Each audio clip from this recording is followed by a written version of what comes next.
Over the last 2 years talking about this issue in Venezuela, I have been forced in many occasions to use generalities like social democracy or hypercapitalism or something not so concrete to describe the problems in Venezuela. The U.S. has one version they'd like you to believe, and then there's the reality on the ground. In today's video, what I would like to do is drill down and show specifically the hypocrisy from the United States perspective regarding Venezuela and their supposed evil, terrible, horrible socialism. Now, the first thing that you need to remember is that the multinationals that sell the groceries in Venezuela are not run by the government. They are for-profit entities. They have guidelines within which they must operate, just like here in the United States. The U.S. loves to roll out these pictures of people picking through the trash, all this kind of stuff. You mark my words, if there were ever any hiccup with the EBT system, like has been experimented with many times, there would be all sorts of people rioting and going absolutely bonkers if the EBT system didn't work.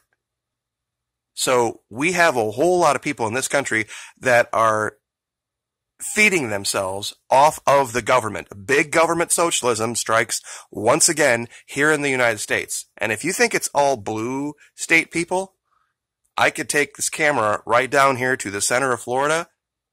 Any city, Stark, right through the middle, Gainesville, you just draw a line right down to Okeechobee.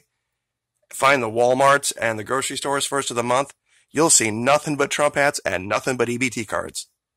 So don't think this is something where it's a left-right thing. Now, what got me on this was a story that I was reading that was actually just below something talking about Venezuela. It's about this U.S. Supreme Court rejection of a challenge to the Consumer Protection Bureau. The United States, people of the United States enjoy a great many privileges as a result of evil, terrible, horrible socialism. The U.S. stepping in and playing referee. And this was a creation of Obama back in 2011. But we've had this forever, the Federal Trade Commission. See, if you would go down to your local store and buy a loaf of bread, and this is the specific part that I wanted to get to. Now, this is just one item in the grocery store. You have the people who cook the bread, you have the people who make the plastic bag it's in, and you have the people who make the ink that print the logos and the name of the product on the bag. So this is just very simple. 3 basic things that work here. Then, of course, you have the shipping company that moves the bread. And all those people have to pay taxes, and all those people have to submit themselves to taxation, regulation, approval, insurance, inspections, licensing, securing, and subsidization. So, and that's in the United States. At every step along the way, when you pick up that loaf of bread and you put it in your cart and you go pay for it and you hand over your money, most of that money is heading either into the pocket of an insurance company or into the pocket of the government. When you look at it going all the way down the line. Because every one of those stages had to go through their own processes and there's costs involved. Now multiply that times all of the different choices just in the bread aisle. And when things run out, do you blame the President of the United States? Of course you don't.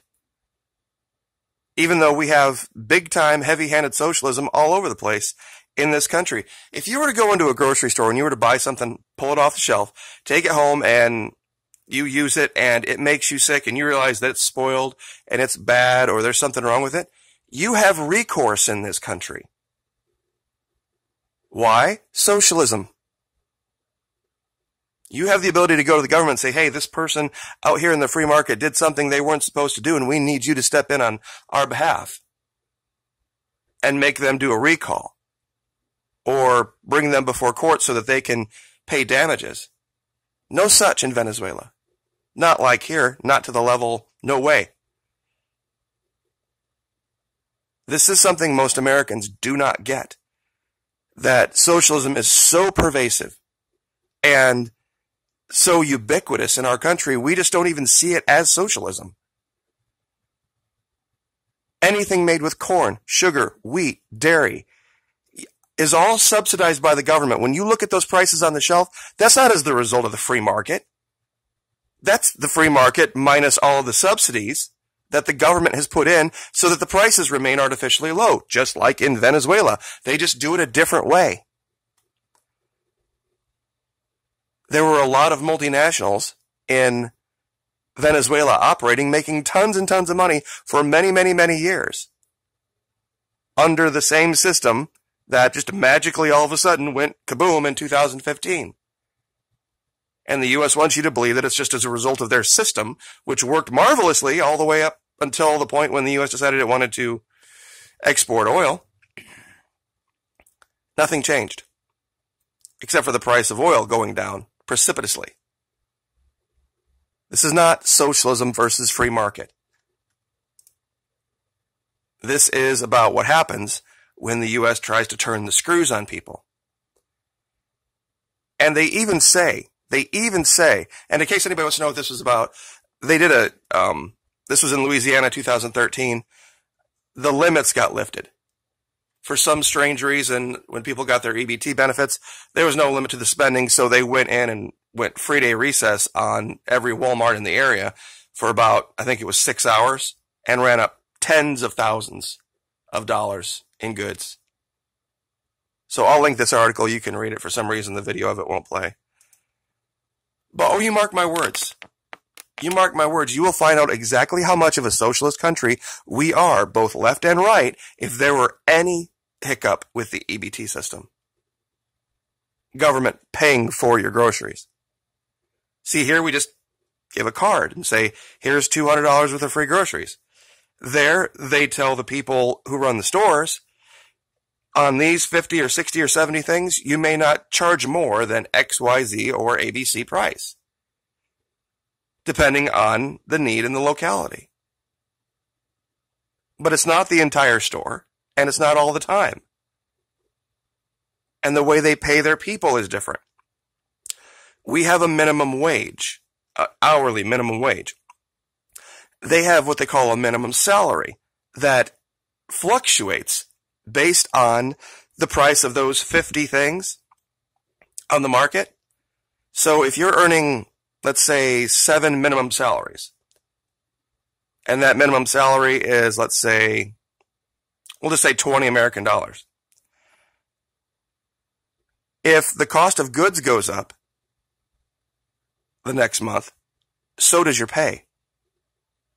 If businesses try to spike up the price, then it all translates through.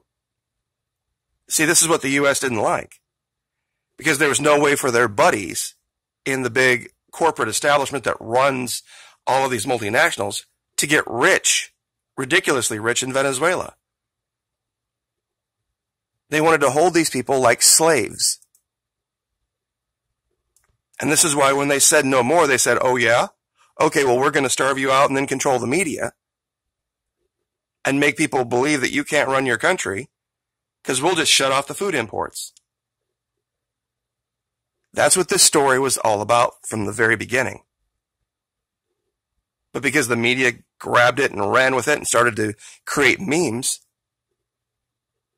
people didn't bother to look at it critically and understand that even in the United States, we live under an immense amount of heavy-handed socialism that even conservatives have to admit that's necessary. What if there were no recourse if he went and bought a car and it rolled down the road, 10 miles and fell apart? That happens. I think that's happened to everybody at some point. There's always some type of recourse. We have warranties. We have laws. We have things that keep business from running amok. Because in the early part, late 1890s, early 1900s, there was not. And while that was an era of incredible expansion and construction, it was also an era of great shame for the United States. Because a lot of innocent people were killed, and we almost went back to slavery in some areas. In some places, it was worse.